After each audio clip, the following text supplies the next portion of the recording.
Olá pessoal, vamos lá então dando continuidade ao nosso conteúdo aqui de aritmética. Hoje vamos falar aqui basicamente do conteúdo do capítulo 6, tá? do nosso livro texto, certo? Conteúdo que você vai encontrar lá nas páginas 86 a 92, né? Equações diofantinas, ok? Como eu falei na aula anterior, nós vamos continuar pulando o capítulo 4, tá? Capítulo 4. Então vamos continuar pulando aqui o capítulo 4, que fala de números primos, basicamente, né? Teorema fundamental da aritmética. Vamos retornar a esse capítulo para vê-lo com mais atenção em breve. Ok? Por enquanto, vamos nos concentrar aqui no capítulo 6 agora, de equações diofantinas lineares, que vai dar um prosseguimento ao conteúdo que a gente acabou de ver de caracterização do máximo divisor comum. Ok, pessoal? Bom, antes de entrar no assunto, né, você vai acompanhar aí no PDF dessa aula de hoje, aula 5, vou fazer algumas proposições. São proposições bem simples, mas que serão úteis aí para a gente em breve. Tá? São observações aritméticas bem tranquilas, bem simples, bem inocentes, que tem uma aplicação bastante interessante no estudo de divisibilidade, por exemplo. Okay? A primeira proposição é a seguinte: dados A e B inteiros, né, o que ele está falando aqui é que a diferença entre esses inteiros divide a diferença entre as potências dos mesmos inteiros, qualquer que seja a potência. Né? Então, uma diferença sempre divide a diferença das potências de mesmo expoente n natural, né, no caso. Ok? Então vamos ver a demonstração disso aí. Só um instante. Uma prova, a gente pode fazer uma prova por indução. Vamos fazer uma prova por indução. Você quer mostrar isso aqui para todo n maior ou igual a zero. Então, o caso inicial n igual a zero. No caso n igual a zero, essa diferença de potências n aqui, a elevado a n, b elevado a n, vai ser a elevado a zero menos b elevado a zero, que é 1 menos 1, 0. Né? E 0, logicamente, é divisível por qualquer número, em particular por a menos b. Então, fica provado essa igualdade, essa divisibilidade aqui no caso em que o expoente é zero. Esse é o passo inicial. Passo indutivo, vamos assumir que a diferença de A e B divide a diferença das potências com uma certa potência n. Vamos mostrar que a diferença divide a diferença das potências com o expoente seguinte, expoente n menos 1. Então queremos provar isso aqui assumindo isso, né, uma prova por indução.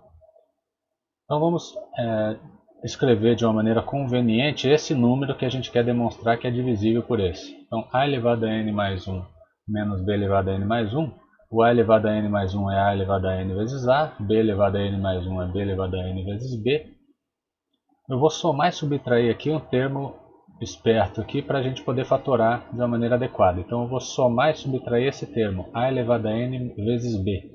Okay? Então, estou subtraindo ele aqui, somando ele aqui, eu não estou mudando essa expressão.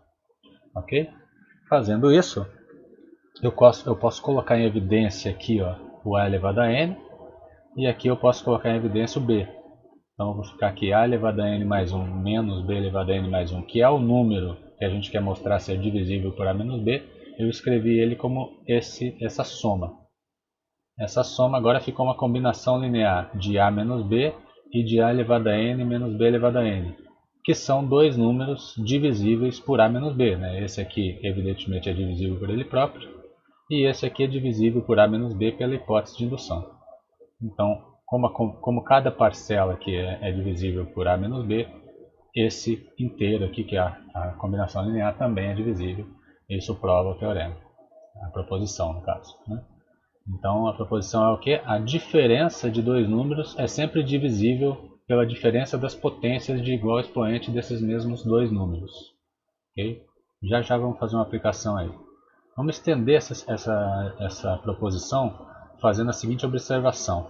Né? Eu tratei ali de dividir, né? de analisar se a diferença é divisor da diferença. Vou olhar para a soma, ao invés de olhar para A menos B, eu vou olhar para A mais B. Vamos tentar ver quando que A mais B divide uma expressão semelhante. Então vamos escrever de uma maneira esperta aqui. A mais B, eu vou escrever como A menos B. Né? E vou usar a proposição que a gente acabou de provar. Então A mais B, que é A menos B, A menos B é divisível pela diferença das potências de A e de menos B. Okay? Ocorre que aqui vai aparecer um menos 1 elevado a n. Né? E aí isso vai depender do sinal da paridade do expoente. Né? Então, fazendo essa observação, eu tenho a seguinte proposição. A soma de dois números vai dividir a soma, das potências se essa potência for de expoente ímpar. E a soma vai dividir a diferença se o expoente for par. Bom, isso aí vai seguir diretamente do fato que a gente sabe que isso aqui vale para todo n. Né? Aqui segue da proposição 1, né? E de que o que? Né? Aqui vai sair um menos 1 elevado a n. Menos 1 elevado a n, você olha, né? Se o n for ímpar, menos 1 elevado a n continua sendo menos 1. Se o n for par, menos 1 elevado a n vai ser mais 1. Então, você conclui que essa diferença aqui, se o n for ímpar, vai sair o menos 1 aqui e vai ficar mais. Então a soma divide a soma das potências quando o n é ímpar. Se o n for par, esse menos 1 elevado a n vai ficar mais 1, então vai ficar uma diferença aqui. Então a soma divide a diferença quando o expoente é par. Ok? Então, frisando novamente, resuminho. A diferença de dois números sempre divide a diferença das potências, qualquer que seja o expoente. Agora a soma, você tem uma restrição aqui. A soma vai dividir a soma das potências, se o expoente for ímpar, e a soma vai dividir a diferença das potências, se o n for par. Okay? Vamos ver algumas situações aqui. Ó. Mostrar que 21 divide esse número esquisito aqui, 5 elevado a 72 menos 4 elevado a 36. Como é que eu faço isso aí?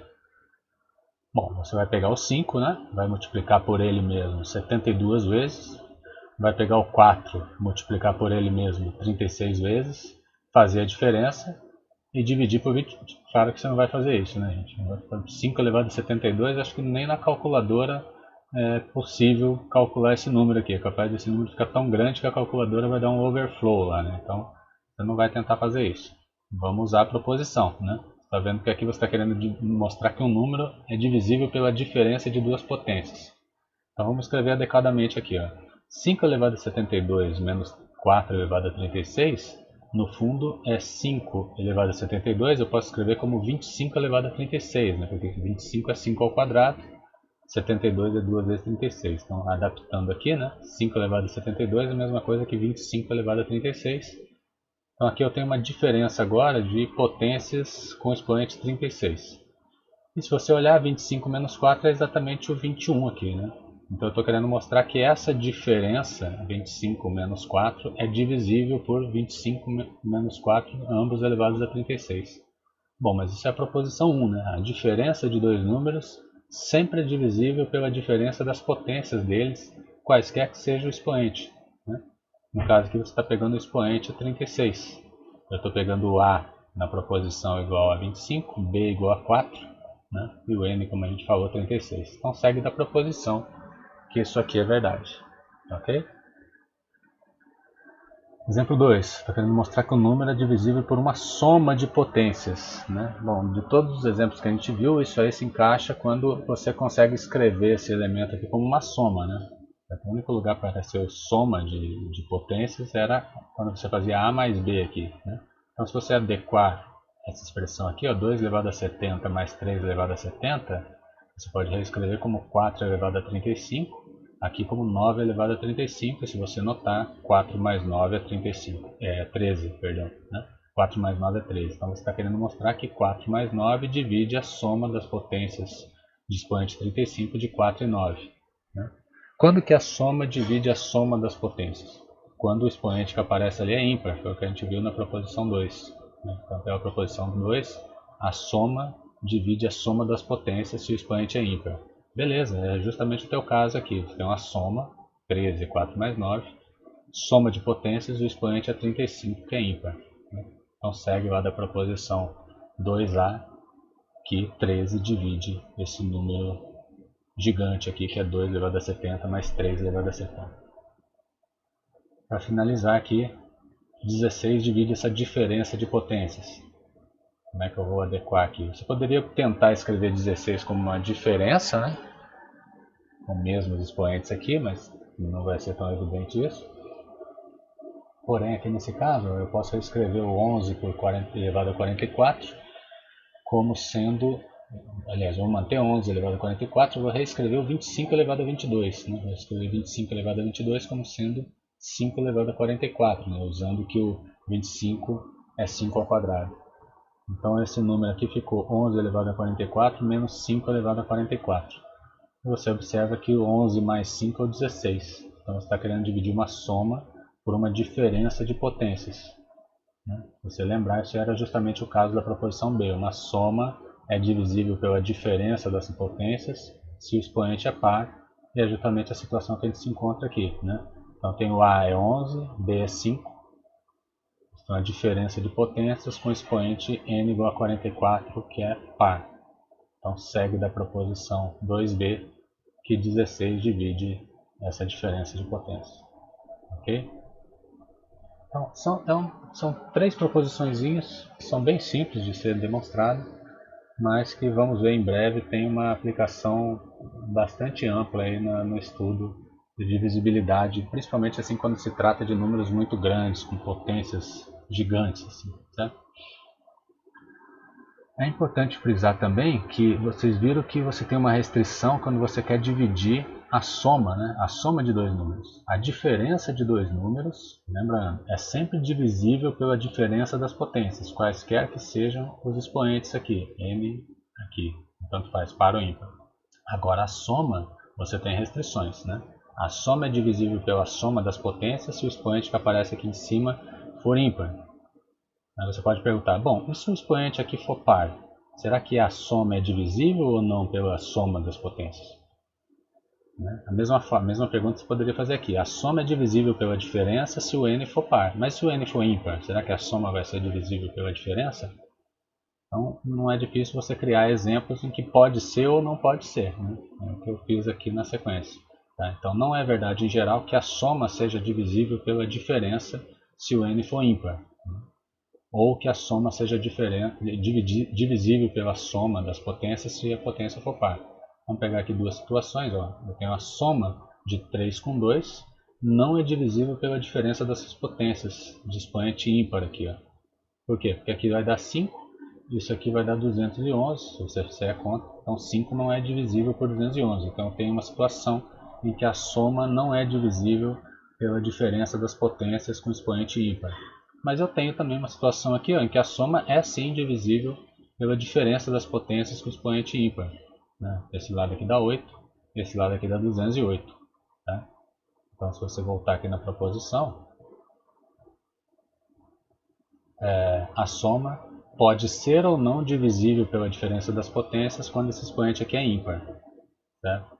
A proposição só está te garantindo a divisibilidade automática quando o expoente aqui na diferença é par. Okay? Da mesma forma, você pode ter uma situação em que a soma não é divisível pela soma das potências. Ó. 3 e 2 dá 5, 3 a 4 e 2 a 16 dá 97. Então, nesse caso aqui, a soma não é divisível pela soma das potências de expoente par. Mas nessa outra situação, a soma é sim divisível pela soma de expoentes pares. Então, não tem como concluir nessa situação. Okay? Reflita aí um pouco depois então sobre esses casos, para analisar quando você pode aplicar ou não esse tipo de exemplo. Beleza? Bom, agora sim, entrando no conteúdo aqui do capítulo 6, vamos tratar das chamadas equações diofantinas lineares em duas variáveis. Né? Se você avançar num livro mais abrangente, mais avançado em teoria de números, existirá certamente um capítulo lá que fala de equações diofantinas. Né? Lá, claro, no livro do Gugu, por exemplo, do IMPA, né, você vai ter um conteúdo bem mais abrangente sobre equações diofantinas, bem mais geral. Aqui a gente está tratando de equações talvez mais básicas dentre elas. São as chamadas equações diofantinas lineares em duas variáveis. Né? Então, que equações são essas? São equações com esse formato aqui. Né? AX mais BY igual a C. onde o A e o B são constantes, o C também é uma constante, o A e o B não nulos, né? Se for nulo, aí a equação fica sem graça, né? Se o A for zero aqui, você vai ter BY igual a C, uma equação que você consegue resolver com certa facilidade, né? Então, quando o A e o B são não nulos, ambos não nulos, a equação fica um pouquinho mais difícil, e aí é que ela passa a ter graça. Então, uma equação com essa cara aqui, note que ela tem uma expressão, né, de equação de reta, né, quando você remete lá à geometria analítica, né. Claro que lá quando você estuda geometria analítica, os coeficientes e as variáveis x e y são reais, né, então você tem um traçado liso, né, um traçado contínuo. Aqui nós estamos no mundo de números inteiros, né, então possíveis soluções dessa equação aqui para a gente vão ser pontos em cima daquela reta contínua, né. Tente fazer um desenho depois aí para ilustrar essa situação. Nós vamos ver que pode ter equações dessa aqui que não tem solução inteira. Então é como se você tivesse uma reta lá que não passa por nenhum ponto em que ambas as coordenadas sejam inteiras, né? Okay? Então uma equação desse tipo, A, B e C constantes, onde A e B não são nulos. O que é uma solução para uma equação dessa? É um par de números, x0 e y0, que quando você substitui aqui, resolve a equação. Então é um par de números inteiros, né? Nós estamos no mundo dos números inteiros. Então x0 e y0, que quando substituídos aqui, resolvem a parada. Isso é uma solução. Outro comentário relevante aqui para o nosso estudo é que se esses três números A, B e C que são dados na equação tiverem um divisor em comum, digamos um divisor D, né, um número que divide tanto A quanto B quanto C, você pode vir aqui e dividir essa equação por D e você vai ter uma equação equivalente, né? Então, é o que eu fiz aqui, né? Aqui eu não corrigi aqui, ó. Eu estou fazendo C1, né?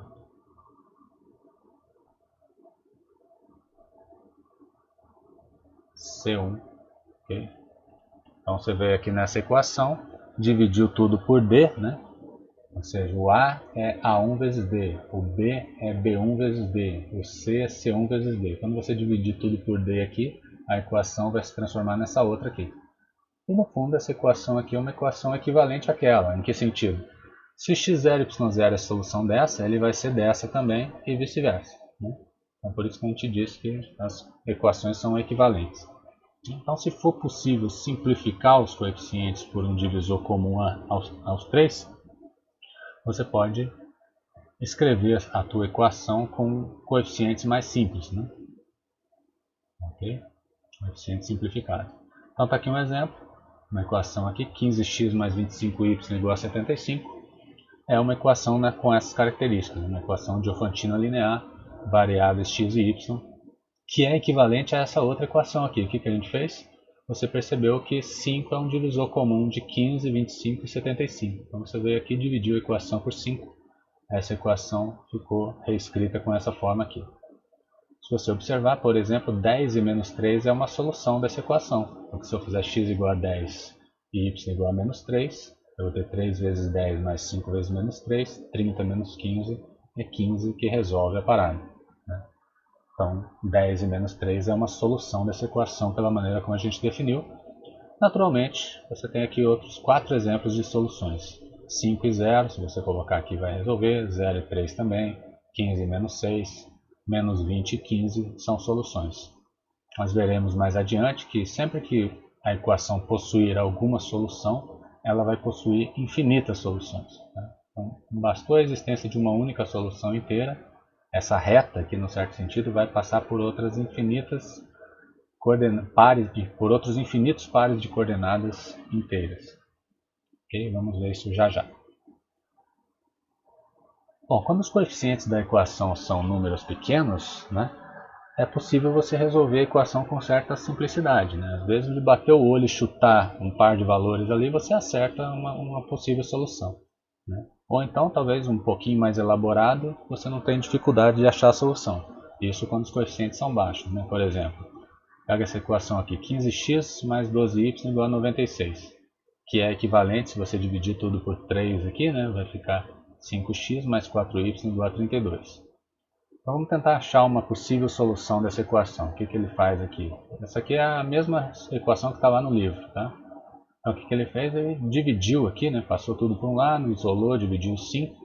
Né? O x que resolve essa equação teria que estar relacionado com o y correspondente por essa igualdade. Como você está procurando soluções inteiras, né? No caso aqui eu quero soluções naturais. Tá? Então tem que ser inteiras e maiores ou iguais a zero. Então esse número tem que ser maior ou igual a zero e ainda tem que ser positivo, tem que ser inteiro. Né? Então, para ser maior ou igual a zero esse número, o y que aparece aqui tem que ser um número inteiro entre 0 e 8. Né? Porque o y você também quer que seja positivo, e para esse aqui ficar positivo tem que ser menor ou igual a 8. Então você teria que analisar 9 casos separadamente para procurar possíveis soluções inteiras não negativas aqui. Então aí eu faço aqui, né, lá no livro ele também faz, os 9 casos, y indo de 0, 1, 2 até o 8. Você faz a divisão, né, do resultado, né, 32 menos o 4y correspondente por 5. Por exemplo, no 0 vai dar 32 por 5 que não é inteiro, então essa solução não nos interessa. Quando y é 1 vai dar 28 sobre 5 que também não é inteiro, não interessa.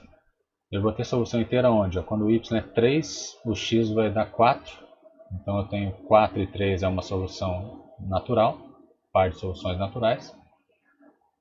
E a outra solução vai ser quando y for 8, que o x vai ser 0. Né? Então eu tenho outro par de soluções naturais aqui. Aqui a gente está admitindo os naturais começando do 0. Né? Se eu estivesse considerando os naturais começando do 1, essa aqui não seria uma solução de interesse. Okay? Mas enfim, isso é uma maneira de você buscar soluções com os teus coeficientes aqui baixos. Né? Se aqui você tivesse esses coeficientes muito grandes, se fossem muito maiores que 5 e 4, o número de casos que você teria que analisar seria muito maior. Né? Aqui, só com esses números baixos já deu 9 casos. Né? Se aqui fosse um número gigante, 140 e aqui desse 131, né? Você teria que analisar casos muito altos, né? Um número de casos muito grande. Ok? Mas, então, quando os coeficientes da equação diofantina são baixos, você pode fazer por tentativa e erro para buscar alguma solução. Okay?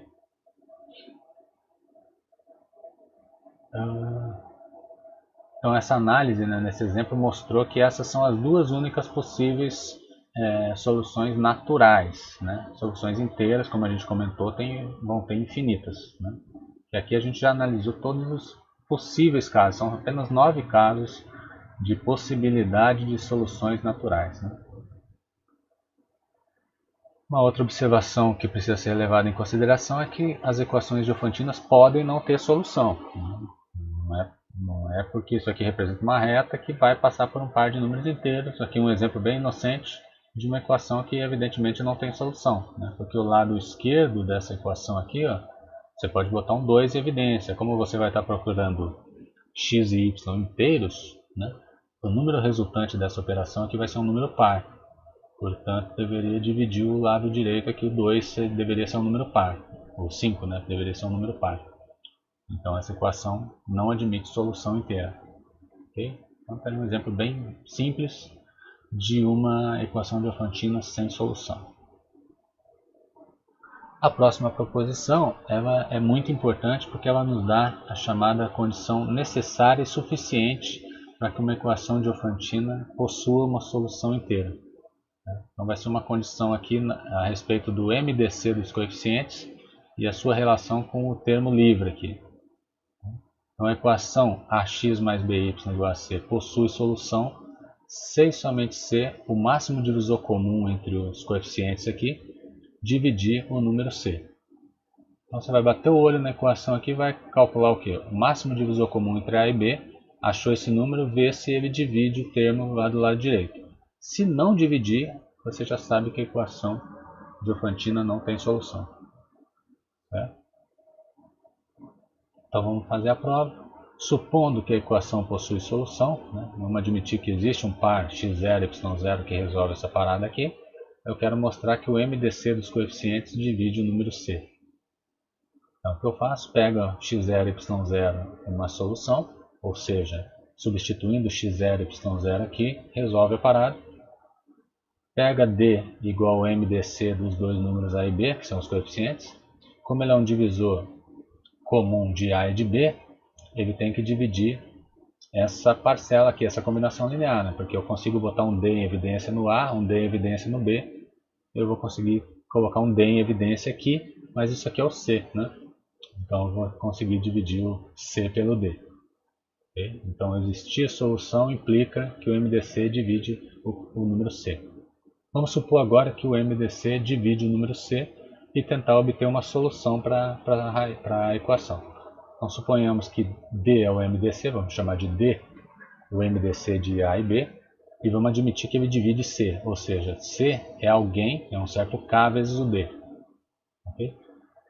Como na última aula nós vimos uma caracterização do MDC como combinação linear de A e B, então o D se escreve como uma combinação linear inteira de A e B. Então existe algum par x0, y0 que, fazendo essa combinação linear, resulta no número D.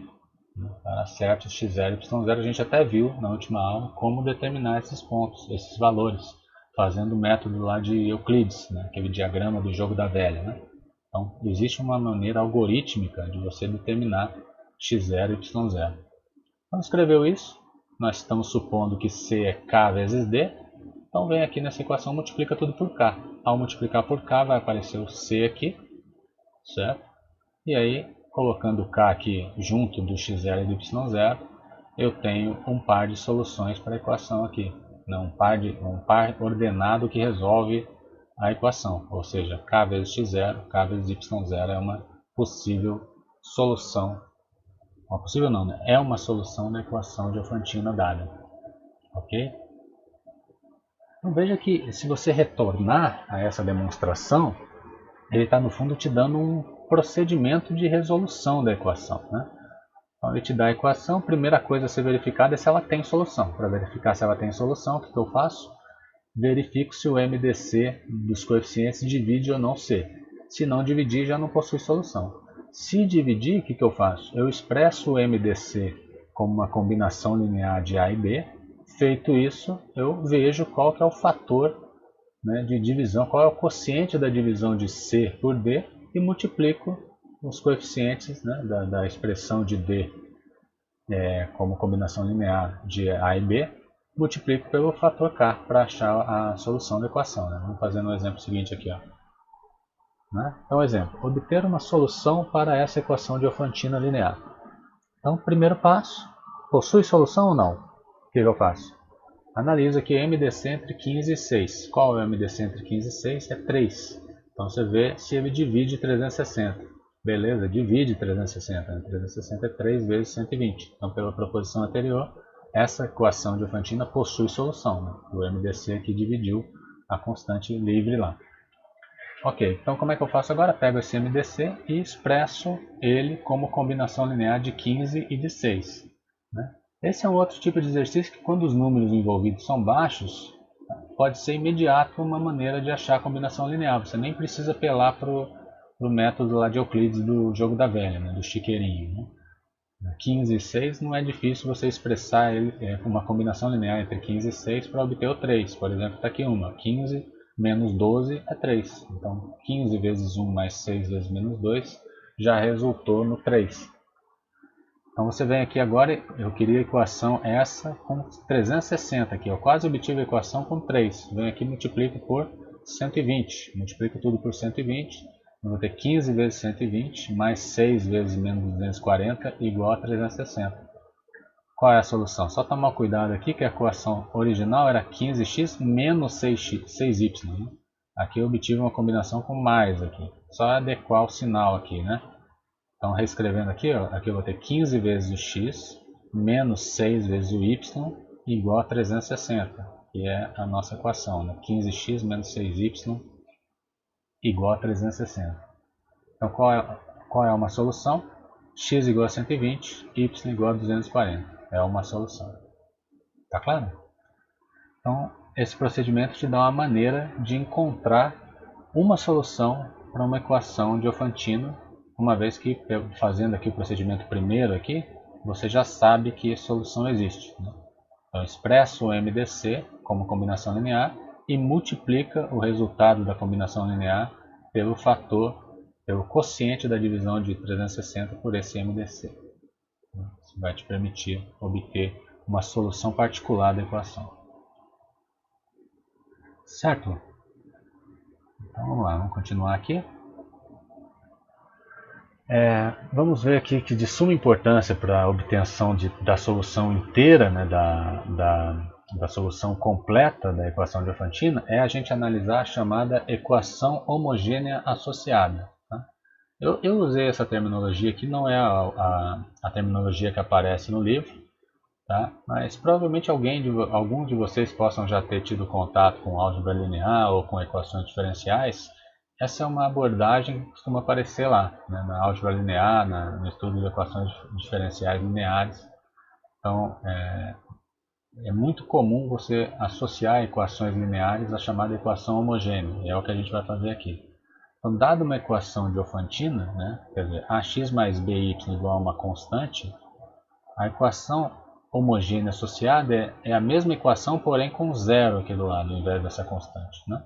Então vai ser os mesmos coeficientes, ax mais by igualado a zero. Então essa aqui é a nossa equação. Deixa eu até destacá-la aqui. Essa aqui é a nossa equação homogênea associada à equação dada. Vamos tentar obter soluções para essa equação homogênea. Tá? Para isso, vou fazer um lema aqui antecipadamente. Vamos supor o seguinte, suponha que um certo número m divide um produto de dois números, m divide np, e o m tem mdc 1 com um dos fatores. Consequência, m tem que dividir o outro fator. Então, resumo da obra, se m divide um produto e o mdc dele com um dos fatores já é 1, então ele tem que necessariamente dividir o outro. Aqui vai ser útil na nossa sequência. Prova do lema.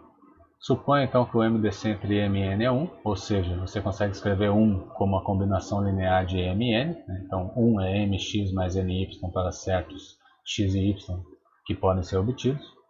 Multiplica isso aqui por p. Então eu vou ter p igual a mpx mais npy. O que eu tenho agora? O m divide essa parcela, né? E você está assumindo que o m divide esse aqui também. Então o m divide essa parcela e essa, consequentemente ele tem que dividir o p. Simples. Né? Então se um número divide um produto e o MDC dele com um dos fatores desse produto é 1, o número tem que dividir o outro fator do produto. Okay? É interessante notar que você tem que ter cuidado com essa hipótese aqui. É importante que se você está querendo mostrar o que nesse lema? O número divide um produto, você está querendo mostrar que ele divide um dos fatores. Para concluir que ele divide um dos fatores, você tem que garantir que o MDC dele com o outro fator dá 1. Né? Note que você pode ter situações aqui, ó, em que um número divide um produto, mas não divide nenhum dos dois fatores. Ó. 6 divide 2 vezes 9, né, que é 18. 6 divide 18, porém 6 não divide nem 2 nem 9. Né? Que falhou ali o lema? Não falhou, né? Porque você não está na situação do lema, porque o MDC de 6 com 2 não é 1, nem o MDC de 6 com 9 é 1. Né? Então, por isso que eu não posso garantir que o 6 divide um dos seus fatores. Né? Ok? Vamos lá. Então, de volta à equação homogênea. Vamos tentar obter a solução geral da equação homogênea. A equação homogênea é ax mais by igualada a zero. Então, afirmo para você que a solução geral da equação homogênea vai ser nessa forma aqui.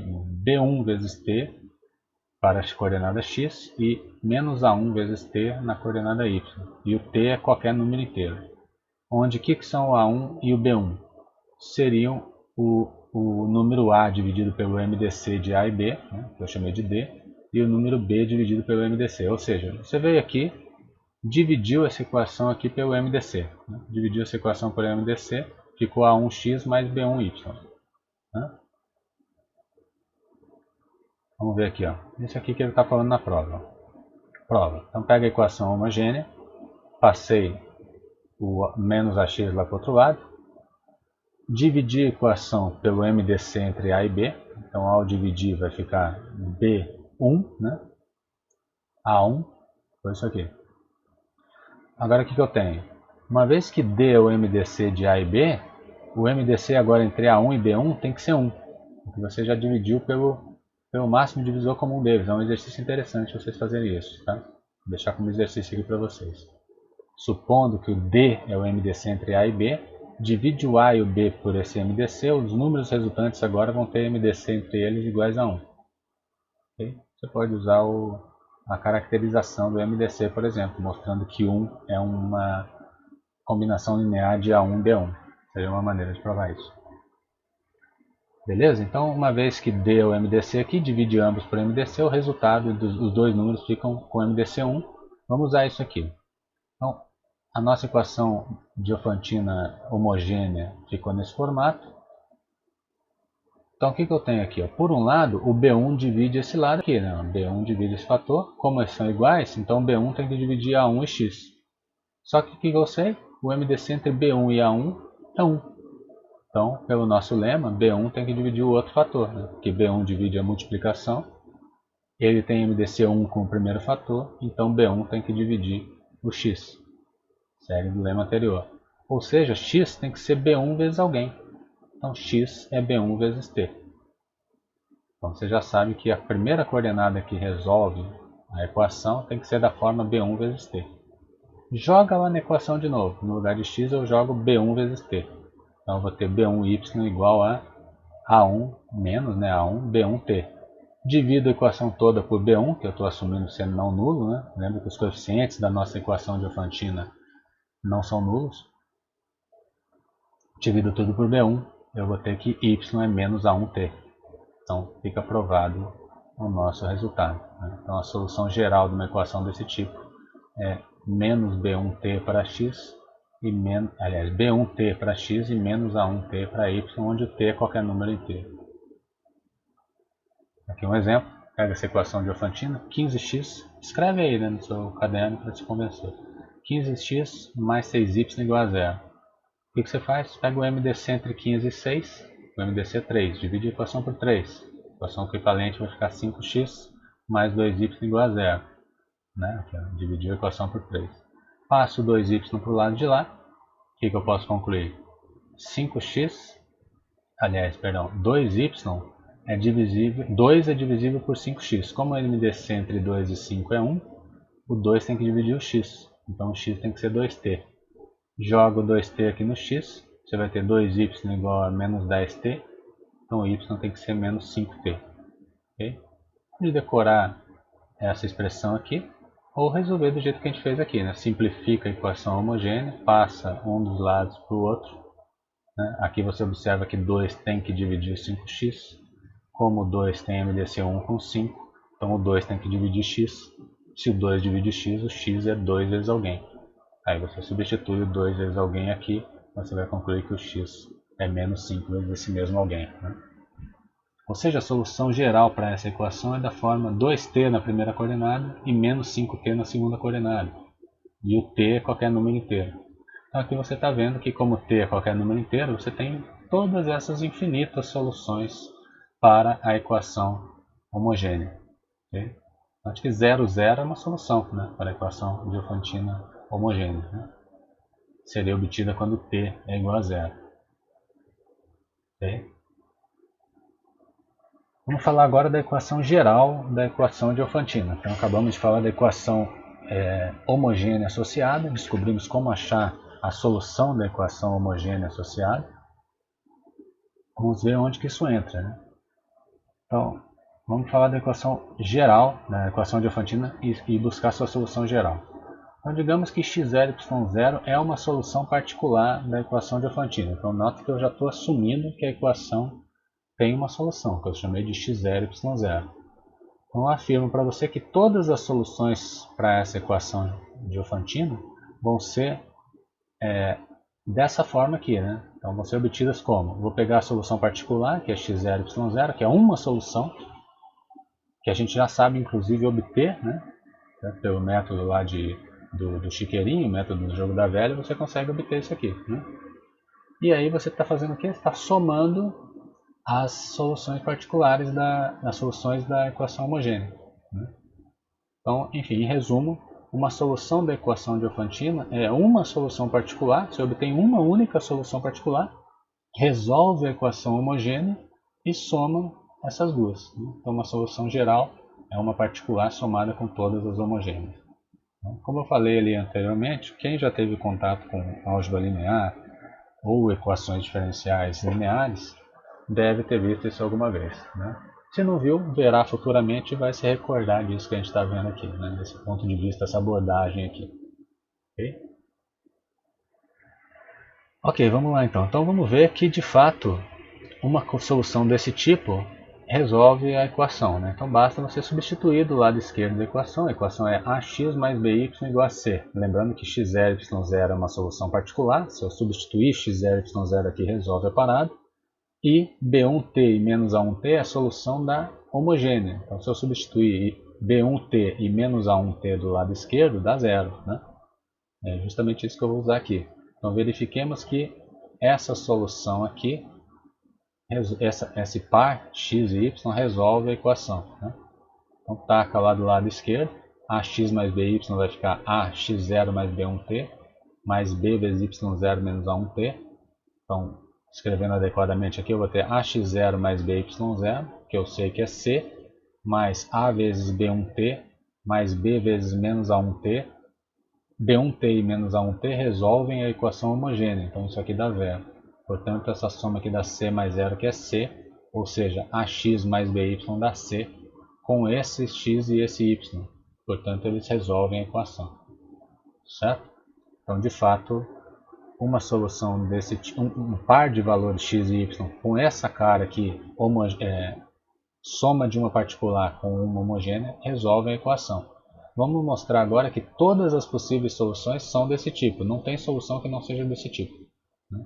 Então, suponha que x grande e y grande é uma outra solução da equação. Ou seja, se eu fizer ax grande mais by grande, dá o c, mas você já sabia que x0, y0 dava, quando você substituía na equação, dava c também.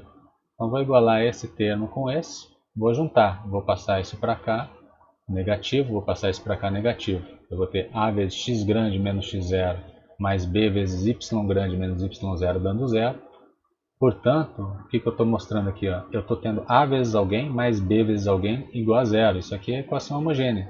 Então, onde está x grande menos x0 e y grande menos y0, tem que ser uma solução da equação homogênea. E as soluções da equação homogênea a gente já sabe como são, né? Então esse x grande menos x0 tem que ser b1 vezes algum inteiro, e esse y grande menos y0 tem que ser menos a1 vezes algum inteiro. Isolo o x grande e o y grande, eu vou concluir que eles têm que ter a mesma cara que a gente falou ali antes. Okay? Da forma x0 mais b1t, y0 menos a1t. Falei certo? X tem que ser x0 mais b1t, y tem que ser y0 menos a1t. Enfim, resumo da obra. A solução de uma equação diofantina linear é obtida como? Você acha uma solução particular, específica, como que eu acho? Usando lá o método de Euclides, né, do jogo da velha lá, para achar uma única. Você precisa de uma única. Então achou uma única, essa vai ser a tua solução particular. Depois você resolve a equação homogênea associada. O que é a equação homogênea? Ao invés de C, você bota um zero aqui. E a gente viu anteriormente que não é difícil você achar a solução geral da equação homogênea. Então, achou a equação geral, você pega e simplesmente soma essas duas. Aqui você vai ter uma única, aqui você vai ter todas aquelas infinitas. Então, essa igualdade vai te dar todas as infinitas soluções da equação diofantina linear. Beleza? Tá aqui um exemplo para concluir. Inclusive é um exemplo que a gente já citou anteriormente. Vamos procurar a solução geral dessa equação diofantina. Então, 15x mais 6y igual a 360. Primeiro passo, vamos ver que ela tem solução. Já vimos isso.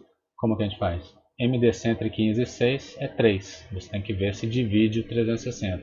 Beleza, divide o 360. Então você sabe que essa equação possui solução. Como que eu faço para achar uma solução? Expresso o MDC como combinação de 15 e 6. Fiz aqui. 15 vezes 1 mais 6 vezes menos 2 igual a 3.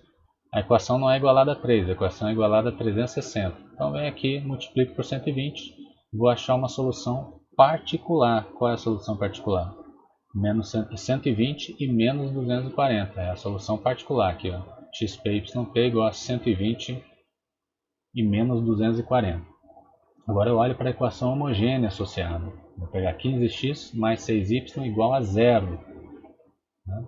Equação homogênea associada, 15x mais 6y igual a zero. Simplifico a equação, divido pelo MDC de 15,6, que é 3.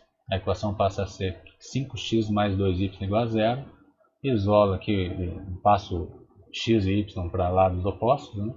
Então vou ter 5x igual a 2y. Aí aquela análise que a gente fez lá atrás. O 2 divide esse lado e esse. Então tem que dividir 5x. Como o MDC de 2 e 5 é 1, então o 2 tem que dividir o x. Você vai concluir que o x tem que ser 2 vezes t, substitui 2t aqui, divide tudo por 2 e o teu y vai ser 5t. Faça essa continha aí, tá? Essa substituição que eu estou falando aí. Né? Aqui eu fiz direto. Escreva aí no papel e faça. Então você vai concluir facilmente que o x e o y que resolvem essa equação homogênea tem que ser da forma 2t e menos 5t. Ok? Então está aqui a cara da solução da homogênea. Né? Agora a solução geral é a soma da particular com a homogênea. A particular nós tínhamos visto que era o quê? 120 menos 240, somado com a homogênea que é 2t e menos 5t. Soma coordenado com coordenado. Eu vou ter que o x é 120 mais 2t, o y é menos 240 e menos 5t, onde esse t é qualquer número inteiro. Então aqui estão representadas todas as infinitas soluções. Você está vendo? Está comprovado aqui agora que uma vez que uma equação homogênea tem uma solução, ela tem infinitas soluções inteiras. Soluções inteiras. Soluções naturais aí vai ser outra história. Né? É o que eu estou comentando aqui. Ó. Se o problema exigir para você que as soluções sejam estritamente números naturais, né, quer dizer, coordenadas inteiras não negativas, você precisaria procurar parâmetros t aqui que fizessem tanto x quanto y serem maiores ou iguais a zero. Nesse caso aqui é possível, né? Para essa primeira coordenada ser maior ou igual a zero, você isola o 2t aqui, né? Você teria 2t maior ou igual a menos 120, o teu t teria que ser maior que menos 60, para a primeira coordenada ser natural. Para a segunda coordenada ser natural, isolando o t aqui, você precisaria ter o t menor do que menos 48.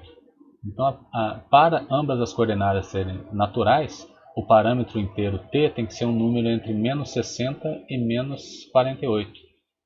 É possível, né? Aqui você tem o que? 13 números, desde 60 inclusive até o 48, você tem 13 números inteiros aqui que fazem ambas as coordenadas serem maiores ou iguais a zero. Então você tem 13 pontos naturais, né, de coordenadas, de ambas as coordenadas da solução naturais que resolvem essa parada. Dependendo dos coeficientes da equação diofantina, pode ser que ao chegar nessa etapa aqui você tenha nenhuma solução ou infinitas soluções. Tá? Então façam os exercícios do capítulo, né? Façam variações desses coeficientes para treinar e conhecer melhor esse resultado das equações diofantinas. Ok? Bom, espero que tenha ficado claro essa explicação. Né? No livro está lá também bem explicadinho esse conteúdo. Dúvidas, coloquem lá na nossa sala de aula suas perguntas. Me escrevam, estou à disposição. E nos vemos na próxima aula. Ok? Até lá, um abraço.